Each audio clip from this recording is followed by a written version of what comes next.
Hello, it's Dave Dunn here, and in this video I'm going to give you an overview of how the Amazon S3 content protection works. So we're going to install the Fast AWS plugin first, and you can access this from the add-ons page here. So I'm just going to go install now.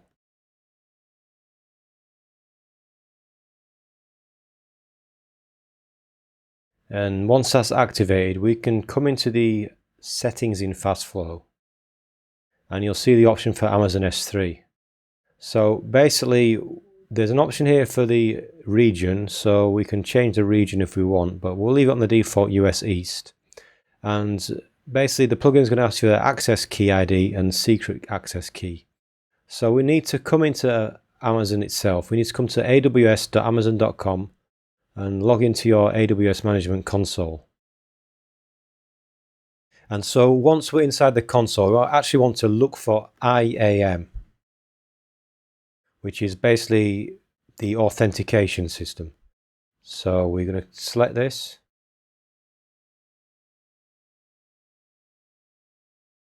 And we basically need to create a user and an access key. So when I come to users,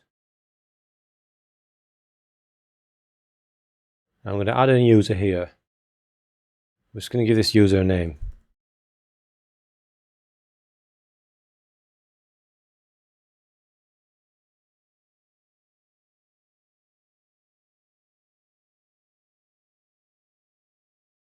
So obviously no spaces, and then we're going to choose programmatic access.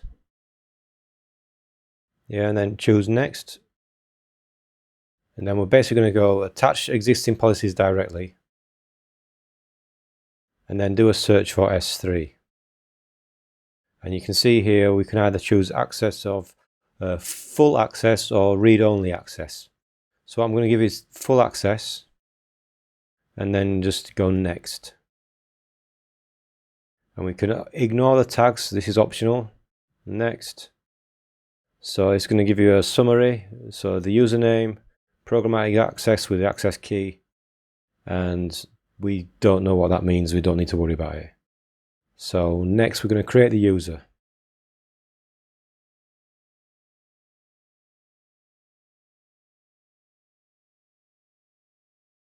And you can see now a user's been created and they're given an access key ID, which we want to copy.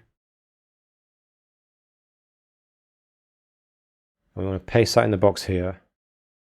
And then we want to take the secret key as well. So we're going to show that, copy it, and then paste that in this box here and save those settings. Now it's wise to go back to Amazon and actually download the CSV of those access IDs. So allow and save that somewhere so that you've got these saved somewhere, because once you close this you won't be able to see the secret key again.